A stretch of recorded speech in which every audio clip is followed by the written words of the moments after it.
What's up, guys? It's Fernando back with another video, and today we'll be doing my full WrestleMania predictions. I'm gonna go through each match. I'm gonna rate the build-up, say if I like the build-up or not. I'm gonna go over the match, who I think's gonna win, and then after, I'm gonna see where they can go from here after WrestleMania. So let's get into it.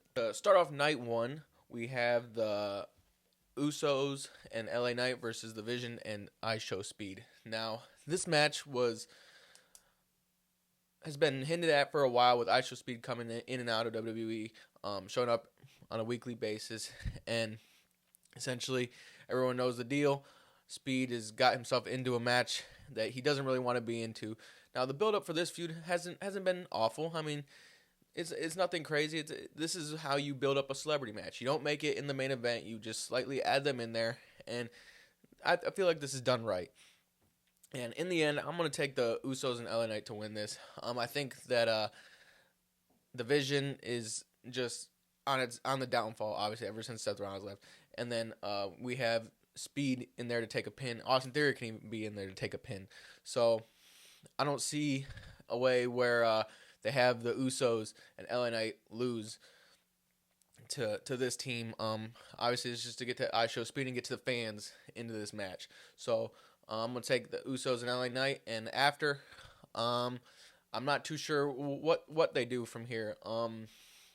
This is probably going to end up just starting the show off on night one, and then the Usos may get involved in the main event sometime down the line with Roman and Punk with a Bloodline reunion. And then LA Knight, again, LA Knight is just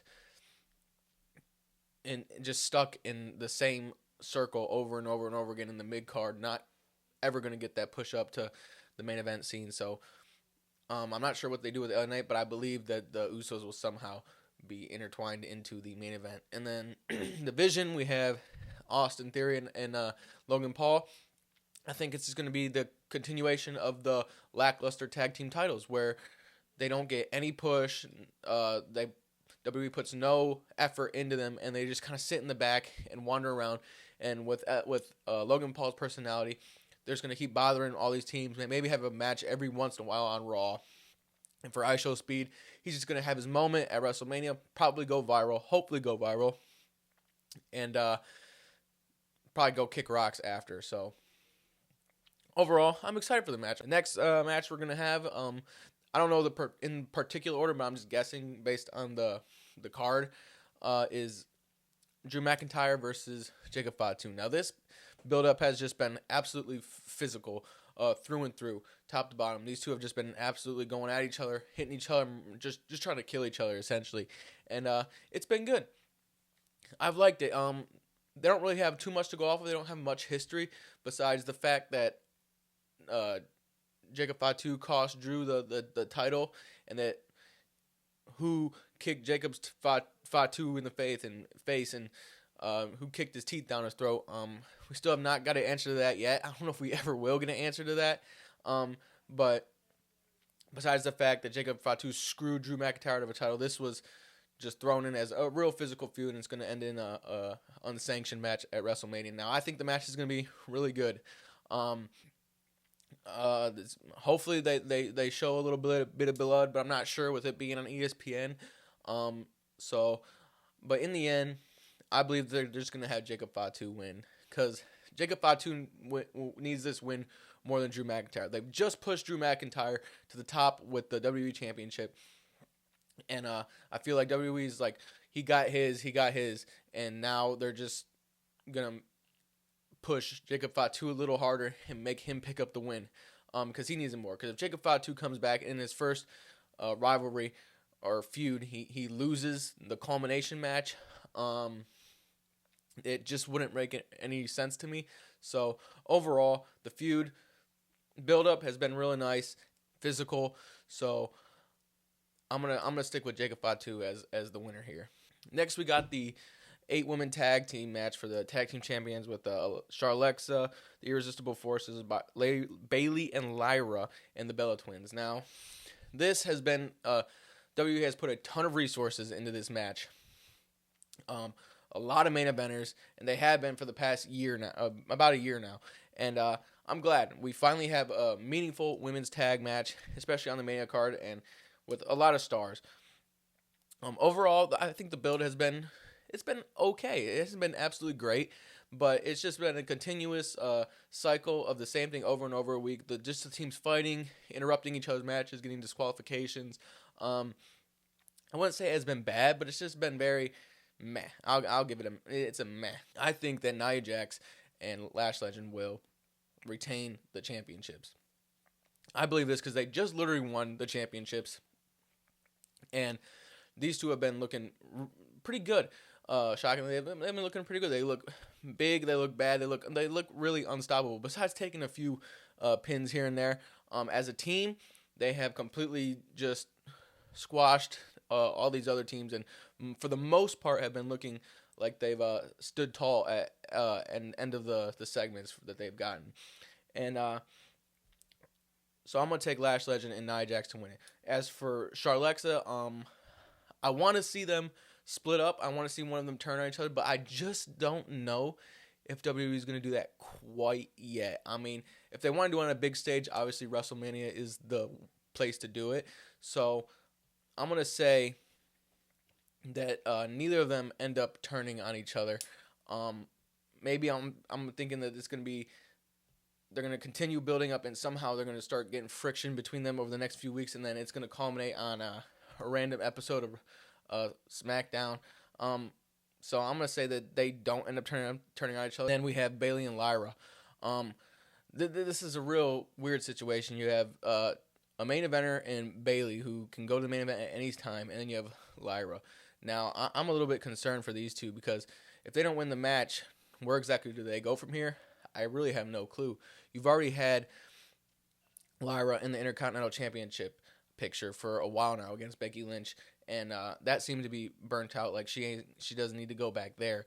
But I really would like to see Lyra just inserted in the main event scene, just on her own in the main event scene. As long as with Bayley too, she can go up there and they can maybe even fight it out for each other, like kind of like they did with the Intercontinental Championship, but in the main event scene. But I really don't see WWE doing that or having the itch to put these two in the main event scene. Maybe Bayley, but definitely not Lyra. So it's a little bit concerning where they go from here. Well, if they lose, I really just see them continuing to be a tag team and just fighting out in the tag team division. Then we get to the Bellas. I hope they lose, and then I hope they continue to do what they've been doing for the past 4 months since they returned, and that's just not showing up on my TV screen. The next match we have AJ Lee versus Becky Lynch. Now the build up for this has been extremely long. It's been months now. These two have been going at it at War Games, Elimination Chamber. It's been months now, and the build up hasn't really been that bad. AJ Lee's promos have kind of not been hitting like they used to way back in the day, so I'll give her that. But the work of Becky Lynch has really carried this feud, in my opinion. She just looks absolutely out of pocket. She makes it very interesting. Just her character, obviously, real cocky. She's the greatest of all time. It's not just her saying it; it's everyone else saying it, and she just looks really good. Everyone's loved this heel Becky Lynch and what she's been doing for the past year since she returned last year at WrestleMania. So overall, it's been long, but this feud build-up has been it's been all right. Now for the winner, I am hoping and I believe that the winner will be Becky Lynch because she is the full-time employee. She's there week in and week out when they need her, and obviously she's an absolute superstar. Now, the only concern I have with Becky Lynch winning would be that she gets the Intercontinental Championship when she could be easily inserted into the main event scene. So for that part, I believe that there is a slight chance that they have AJ Lee win and that she'll continue to defend the Intercontinental Championship, and then Becky Lynch says, forget about it. She just goes all crazy and just leaves and goes to the main event scene. But overall, I don't believe that WWE thinks that AJ Lee's going to stay around and be there on a week-to-week basis, so they're going to put the title back onto Becky Lynch. And then with AJ Lee, I believe she's going to come in and out and just have these big matches and these big feuds with people, maybe in the main event scene. It's really a win-win situation in my opinion, because either of these women could go to the main event scene and fight out, and the other one can really carry the Intercontinental Championship. So in the end, it's kind of a 50-50 shot. This match is real hard to predict, but I'm just going to predict that they have Becky Lynch win it here and finally putting an end to this feud. Now for the next match, we have Gunther and Seth Rollins. This build-up has not been good, only because it hasn't been given time, and WWE just threw this together last minute. And so overall, obviously nothing to go off of, so I'm just going to say it's bad. They just threw it together last minute. But I believe the match at Mania will be great. I think this match is a little bit of a sleeper match, and I think it'll be good. In the end, I believe that they're going to have Gunther win this match. There's nothing really to go off of to make me believe Gunther's going to win this match. Maybe some shenanigans or he cheats and ends up winning the match, but off of the back of retiring John Cena, or Goldberg first, John Cena, and then AJ Styles, if you just have him lose to Seth Rollins, that really, really hurts, because Gunther, after retiring AJ Styles, has fallen off a cliff. He hasn't been featured on the shows at all, besides maybe for a few weeks, and a loss would really, really damage him, and all the resources and all the time and effort they put into Gunther would just kind of go out the window for me if they have Seth Rollins go over. Now, Seth Rollins is a big enough superstar that he can recover from a loss here. So I'm going to take Gunther here, and then after, this feud was built on after Mania, in my opinion. Since they had so little time to work with, after, I have no clue where this goes. When we have that little favor, or that little, where Paul Heyman owes Gunther for helping him out, and then Seth Rollins, he can go multiple directions, but I think that obviously after Mania, Braun Breaker will be healthy, and somehow Braun Breaker will get intertwined into this feud. Seth Rollins will be able to get his get back on Braun Breaker, and we start a feud going from there. And then Gunther has Paul Heyman owe him something, and maybe that thing that he owes him is a match with Brock Lesnar. And for the next match, it's my sleeper match. I'm in absolute love with this match. I've loved the build-up, and that is Liv Morgan versus Stephanie Vaquer. This build-up has been absolutely fantastic from the start to finish. And the thing is, they have had zero time. They've been given zero time on TV, barely any time, just backstage segments, vignettes, and very little in-ring time, and very little physical altercation time. And they put on an absolute masterpiece here. From the past few weeks of them, the very few times they talked on the mic, it's been, the crowds got into it, like, they've really enjoyed this, and then the physical altercations have just been crazy. It looks like two baddies just fighting it out, getting real physical, and wanting to beat the shit out of each other. And they've gotten real personal, talking about each other's families, and this build-up has just been fantastic. And the thing about this is, this match, if given the opportunity, WWE, please give them the time, this match can be absolutely fantastic. Liv Morgan is great in the ring. She's fun in the ring. And everyone knows that Stephanie Vaquer is phenomenal in the ring as well. So if WWE gives this the time that it deserves, this match will be great. And in the end, I'm going to pick Stephanie Vaquer to retain. Now, the reason I'm picking Stephanie Vaquer to retain here is because I think this build-up has got such little time. It's actually been a positive, that it's been so good that it can continue after Mania. We haven't scratched the surface of what this feud can do. They just need to keep continuing to build it like they have until maybe even Backlash. And for that reason, I think Stephanie Vaquer will retain, and this feud will continue on after Mania, because it's something that I want to see. So, essentially, that answers the question for both of them. Stephanie retains. They continue this feud after Mania, and so does Liv Morgan. And I really hope that that's the case. I really hope they don't put the title on Liv Morgan, and then Stephanie just disappears into catering. And because I want to see her wrestle week in and week out, and give these two the proper time that they deserve. So this is my sleeper pick of night one. I believe this should be the main event of night one. These two women have given it their all, and it's shown. And then we have the main event. We have Cody Rhodes versus Randy Orton, and Pat McAfee. Pat McAfee's not in the match, but he's obviously going to be ringside, I believe. Everyone knows this build-up is the worst thing I've ever seen in my life. This is a absolute spit in the face to me and you and all wrestling fans around the world.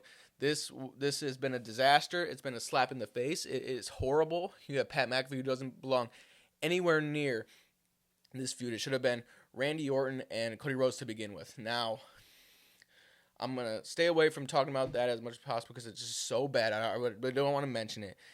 But we get to the match, and I'm going to take Randy Orton here. I think that Randy Orton's going to win this match and become the 15-time world champion. And the only reason I'm saying that is because Pat McAfee's been saying that if Randy Orton loses, that he will leave WWE and he'll never be seen from again. And I don't think WWE's ready to do that. So that gives me the inclination that Randy Orton's going to win here. And the big pop that this match is going to get is Randy Orton and Pat McAfee are going to do some shenanigans. It's going to set up Randy Orton for a punt kick, and that's how he's going to win the championship. So I'm going to take Randy Orton here, and where they go from here after, I really know. I really don't care. With Randy Orton winning, that means that Pat McAfee's going to stay, and that's just a disaster and a horrible decision in his own right. So I'm going to say that they just continue this feud after. That's all I'm going to get from here, and it's going to continue to piss off WWE fans unless they hit us with a nice little swerve, have Cody win, and then they kind of maneuver away from the celebrity and Pat McAfee, kind of like they did with Travis Scott, where they kind of just pushed him under the rug and made WWE fans forget about that whole disaster that it was last year with John Cena and Travis Scott. Maybe they do the same here with Pat McAfee and just completely get rid of him. But I'm not going to let WWE get away with this, where they fuck something up and then they fix it, and then they expect, and then we go crazy for it. That oh yeah, my gosh, WWE, this is cinema, this is the greatest thing ever, just because they fixed their own mistake. Like, it doesn't make any sense. Like, we're cheering for them because they messed up so bad, and then we applaud them for fixing their mistake. No, fuck you, WWE. You shouldn't have done this in the first place. So I'm going to take Randy Orton to win this match, and continue doing this feud, but we're going to get that big pop with a punt kick. And moving on to night two. Night two is, in my opinion, going to be a way better show than night one. The best thing about night one for me is that Stephanie versus Liv feud, and the other stuff has kind of been just thrown together, just a met buildup. But this night two is probably going to start off with the ladder match for the Intercontinental Championship with Dragon Lee, Rusev, Rey Mysterio, Penta, obviously Javon Evans, and JD McDonough. Now this was something that had no build-up whatsoever. It kind of just got announced randomly on a couple weeks back. But this match, in my opinion, doesn't need a build-up. So I'm going to give the build-up that didn't happen a thumbs up, just because they did the right thing and they put a ladder match with these 6 psychopaths, or 5, Rey Mysterio's a little bit old, on the Mania card. So I'm going to give the build-up that wasn't build-up a double thumbs up, but everyone's just excited for this match because I believe it's just going to be absolute chaos through and through, top to bottom, start to finish. It's going to be amazing. I believe we're going to have some absolutely insane spots with these young talent. They could put their bodies on the line. They're going to come up really creatively with Dragon Lee is crazy. You have this thing is just, JD McDonough probably might die. He is out of his mind. So this match is going to be great. As for the winner, I'm going to say that Penta retains. He's had a real short reign so far, and I believe that they can push him to be that workhorse every week, week in and week out, and continue having good matches on Monday Night Raw. If he doesn't end up winning, it should be Javon Evans, obviously, to have a young champion who can do the same thing as Penta. But overall, I think that Penta's going to win, and he's going to continue to do those kind of open challenges and maybe have short feuds on Monday Night Raw throughout. And as for all the losers, I think JD McDonough is going to go back to working with Dominic Mysterio on the Judgment Day. Rey Mysterio is going to do his rare appearance thing. Rusev, I'm sorry about Rusev and Dragon Lee, but there's no bright side for them if they lose after this.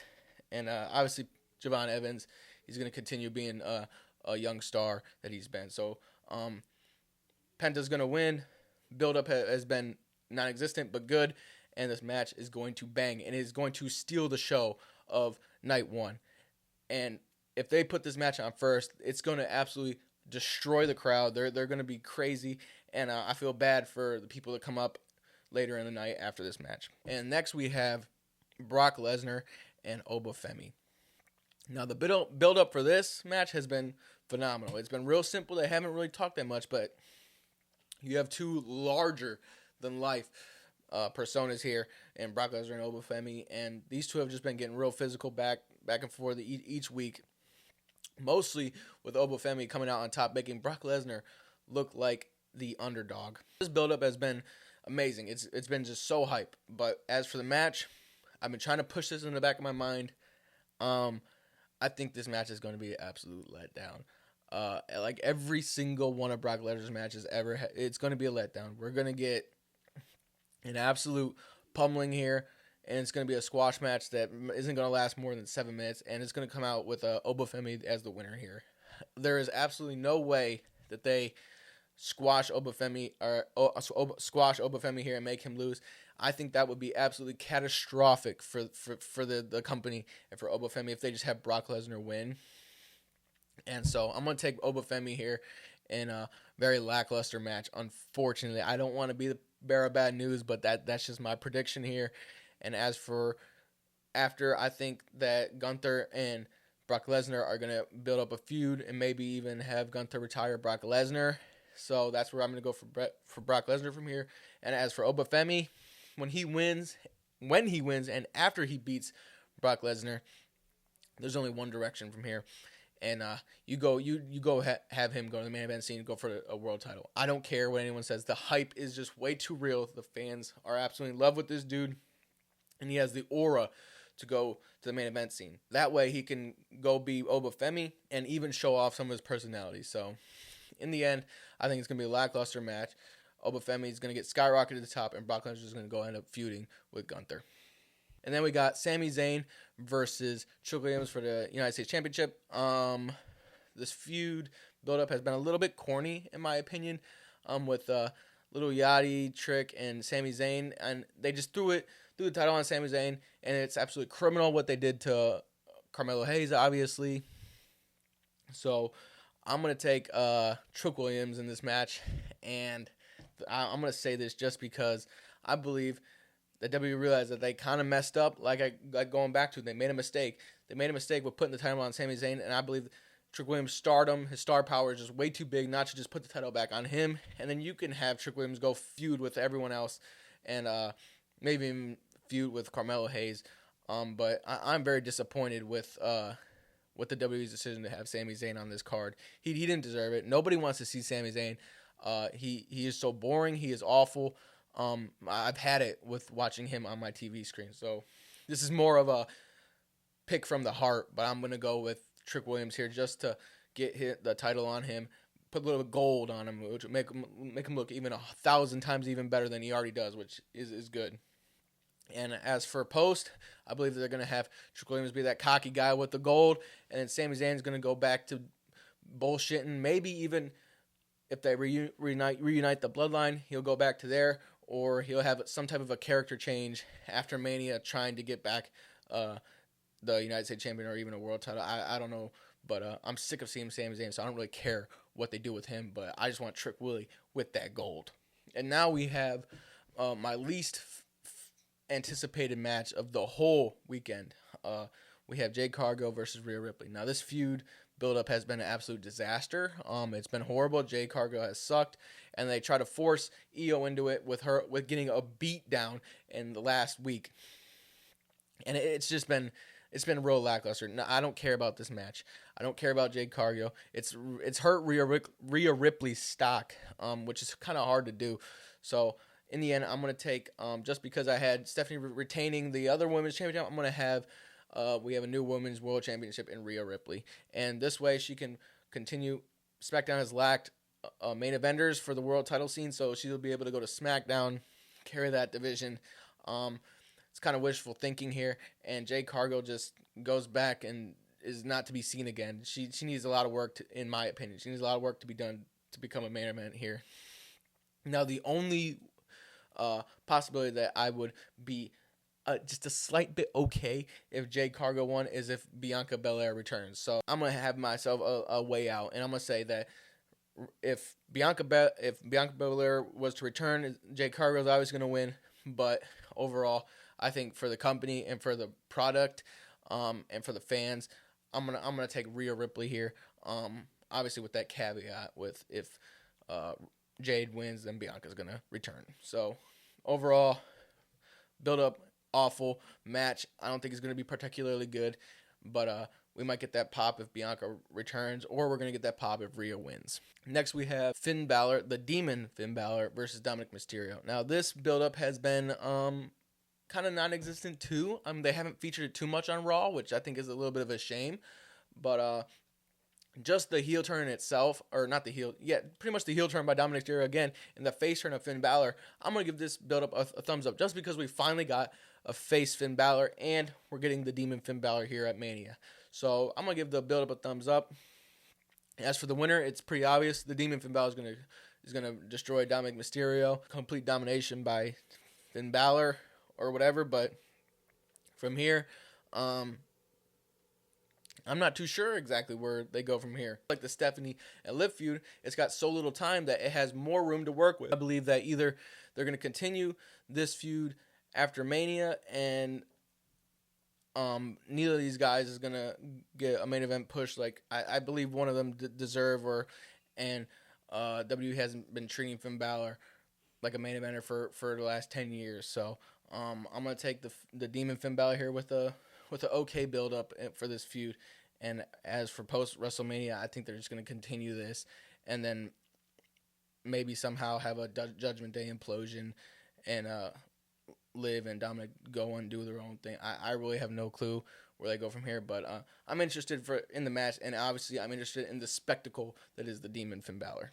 And for the main event, to close the show, to close WrestleMania weekend, we have CM Punk versus Roman Reigns. Now, the build-up for this feud got saved last week by CM Punk. Now, that's just the truth. The first interaction these two had was phenomenal. They're going back and forth in the ring, and they're cooking each other. They're going at it, and then it fizzled out through the next several weeks after that. And finally, we had last week where CM Punk goes absolutely nuclear on the mic, and that really saved it. I believe that the recency bias is affecting me a little bit, but I'm going to say the build-up was good just purely because CM Punk. And we still have, by the way, one more episode of Raw and one more episode of SmackDown before WrestleMania, so we'll see what comes of those. And so I'm going to say the build-up for this feud was pretty good, purely because CM Punk. Roman Reigns has gotten carried, but in the end, I believe that we are going to get Roman Reigns as the new World Heavyweight Champion. Now, this is unfortunate because I don't even like CM Punk, but I want to see him retain because Roman's a part-timer, and he's been just getting absolutely obliterated in the past few weeks. So I'm going to take Roman Reigns to win, and the reason I think he's going to win is because they've been hinting at it. We got some sort of maybe possible bloodline reunion, and I feel like there's just going to be some shenanigans involved. We've got hints of The Rock, possibly, so I believe someone else or some people are going to get involved, and Roman Reigns is going to end up winning the World Heavyweight Championship. Now, as for post-WrestleMania, it's going to be hard to predict. If they do that bloodline reunion, it's wide open to anything can happen. But and probably going to continue the feud with Punk, and a bunch of other stuff can go on. This has the potential to really blow open. I believe that WWE is going to leave us on a real big cliffhanger here, and really leave the fans wondering what's to come. And we're going to be really want us to tune into that post WrestleMania Raw after Mania. So overall, I'm going to say the build up was good, and I'm going to take Roman Reigns to win with a little bit of help, and should be. I think this is going to be a really good match. I'm going to throw a little bit of extra things in here. I'm going to say people that are snuffed. Carmelo Hayes obviously has been absolutely snuffed out of a spot here at WrestleMania, which I think is criminal. As well as Io Sky. And I can't believe that these two younger, phenomenal talents have been left off the card.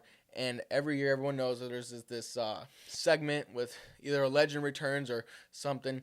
And I believe this segment's going to involve obviously Danhausen, uh, R-Truth, and Damian Priest, who have also been snubbed out of a spot. They've had a little fun. You're telling me W can't find 5 to 10 minutes in this show for that funny ass whole feud with Danhausen, The Miz, Kid Wilson, and the Truth and Priest, the tag championships on SmackDown. You're telling me they can't find it?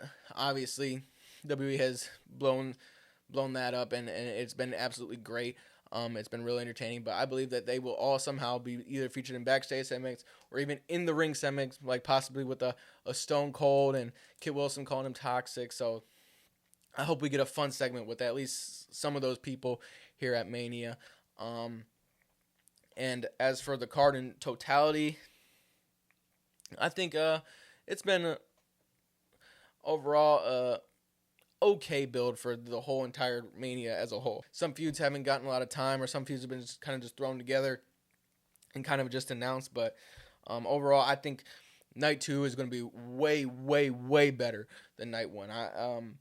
Night 1 has just had feuds thrown last minute. Well, Night 2 has had a few with good build-ups, and I think overall the match quality of Night 2 is going to be better. So overall, I just can't wait for Mania, and make sure to stay tuned for the WrestleMania reviews. I will post them right after Mania ends each night, Saturday night and Sunday night. So stay tuned for those, and thanks for watching. I'll see y'all later.